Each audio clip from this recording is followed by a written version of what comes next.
Fairy Witch. I am the creator of A World Enchanted and the author of Your Faery Magic. I'm also the ringleader of the Goblin Circus. Where's my hat gone? Ta-da! But I am not here to introduce you to the circus today. Today I would like to tell you the story of Blodeuwedd. Now, this is often told as a story of clay, clow, gafes. So this might be a little bit different to what you're expecting. Now, clay, clow, gafes was born under extenuating circumstances, and unfortunately for him, he was placed under a number of giases, taboos, sometimes called curses. The first was that he should never have a name unless his mother gives it to him. Well, this was no problem for his uncle who was bringing him up. He managed to trick a name out of his mother. He was then under a guess that he would never bear arms and thus become a man unless his mother armed him. Again, this was no problem for his uncle, who sorted that out for him admirably. The third guess was a little trickier. Clay was cursed to never marry a woman born of any mortal race on earth. As they hadn't at that point, and we still have not, discovered star travel, it would be a little tricky to find him a wife. And Clay needed a wife, for without a wife, he could not be sovereign. He could not be a prince or a king. So, Gwydion, his uncle, was a great magician. He enlisted the aid of another great magician, and his uncle, and together they gathered flowers, and they fashioned a beautiful lady of those flowers, of oak, of meadowsweet, and of broom. They promised her another son to love. As flowers, she would love the sun, the light in the sky. And they promised her, as flowers, that she would find a love as true as her love of the sun. That is how they drew her out of the wild and into human form.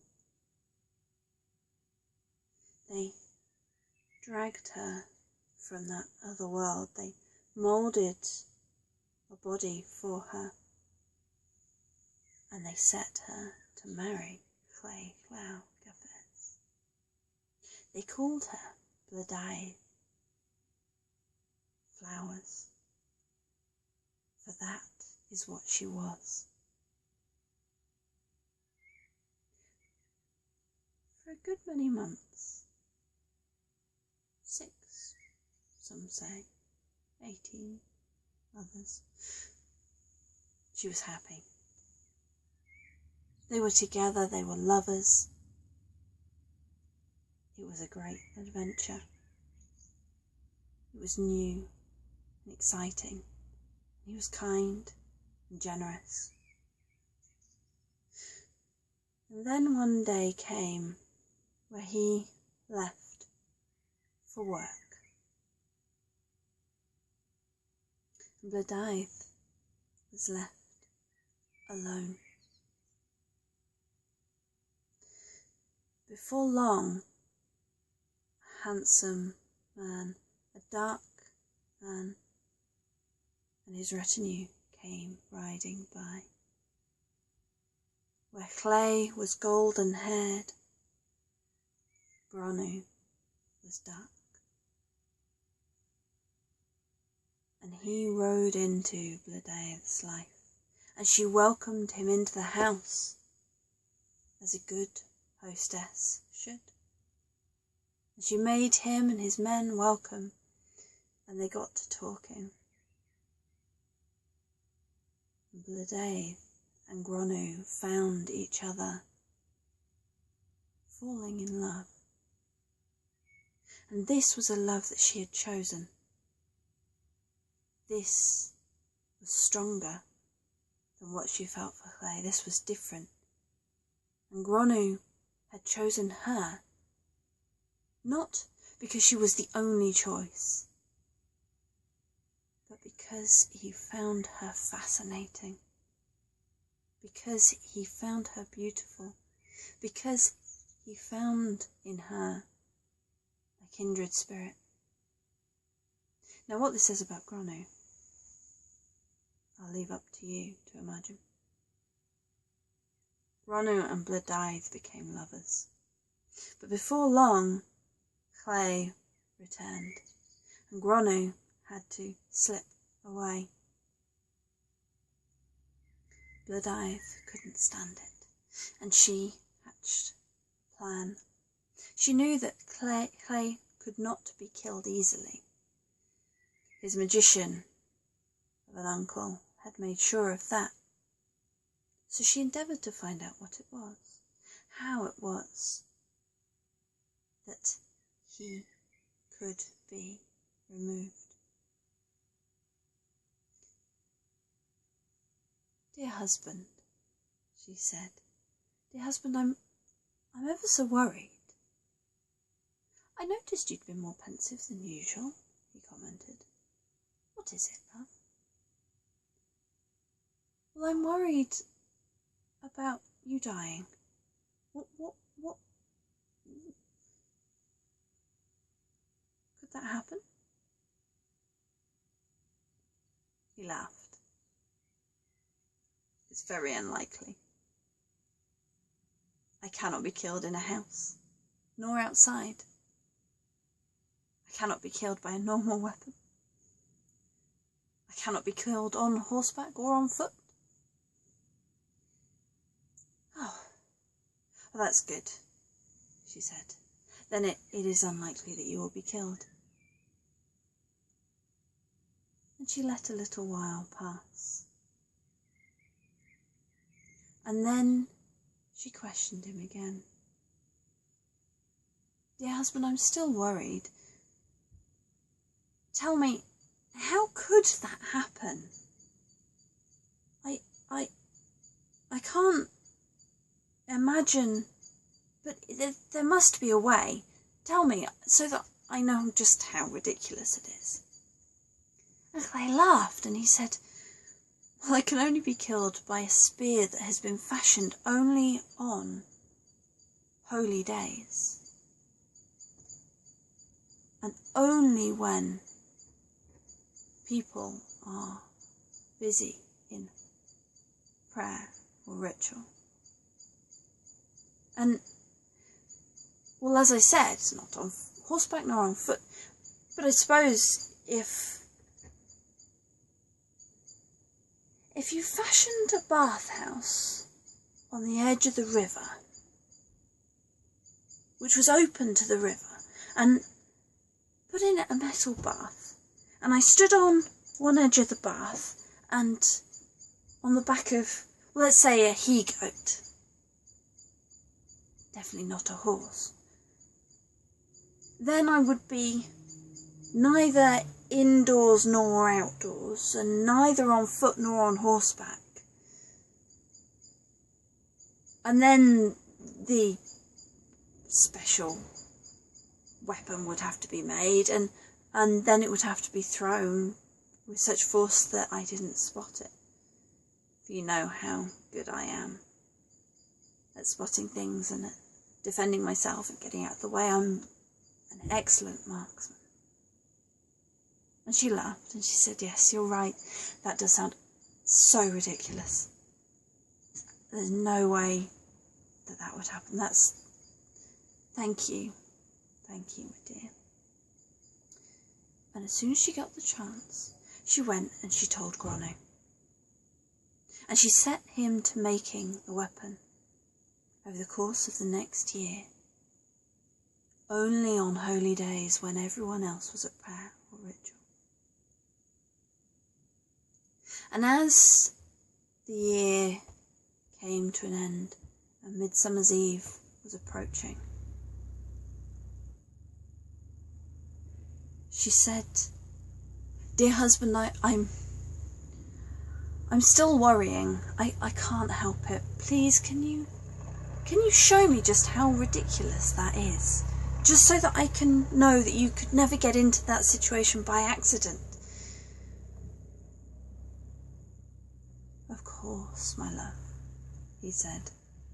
And because his crown, his sovereignty, his power came from the land, it came through her. For the land is what grants us our power and our life. And so he had the bathhouse built, and he had the bath installed, and he had the goat brought to beside it. And as the sun set on Midsummer Eve, he stood to show his wife how difficult it was to get so that one foot was on a coat and one foot was on the edge of a bath, in a bathhouse by a river, all at once. And Gronu cast the spear. Clay leapt almost in time, and the spear struck him in the thigh. And he became an eagle and flew away. And Gronu and Blodeuwedd could be together with their loves, with each other. And Blodeuwedd enchanted Gronu so that no one would know who he was, and they took up residence at home, and they had 6 glorious months together.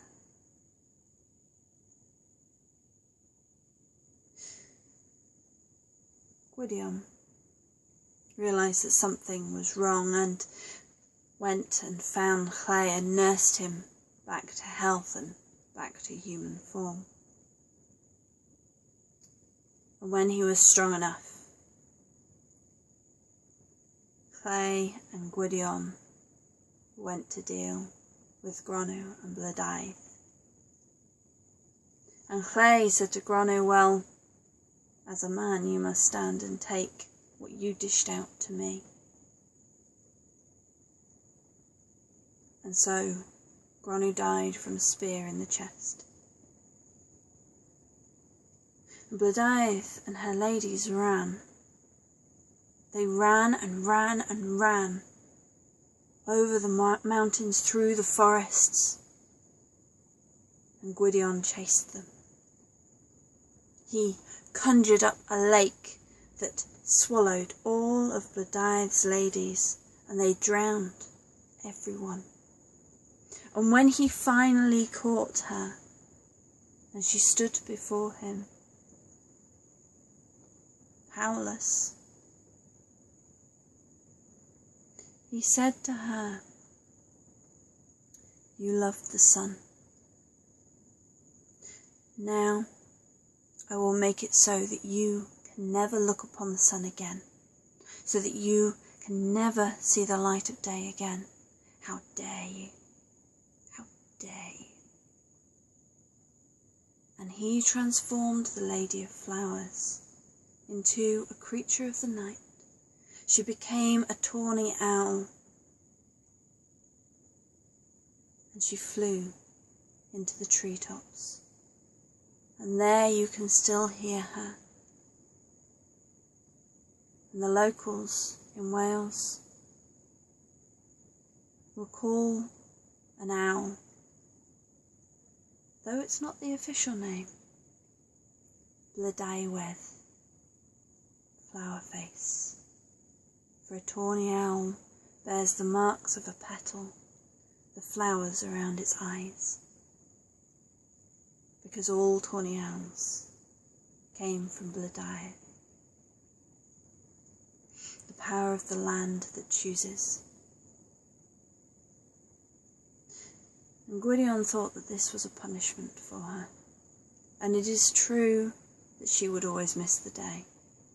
But the tawny owl flies at dusk and lives in both worlds, just as Blodeuwedd moved between the world of plants and the world of animals, the realm of the wild and the realm of humans. And she chose to move back. That was her power. Gwydion thought it was his idea. But she was the one, the spirit of the wild, that magical lady, that goddess of the earth, who chose to return to the wildwoods once more.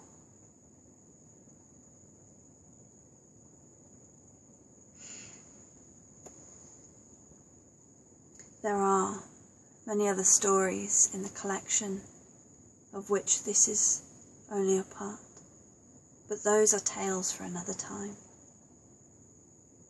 I hope I will see you again then.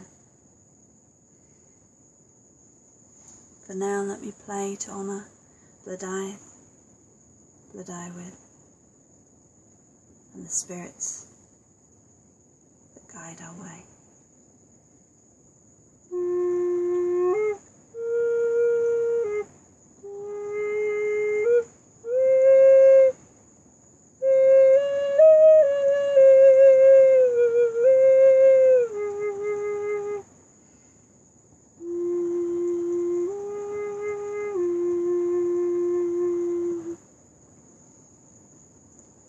Thank you, and I'll see you again.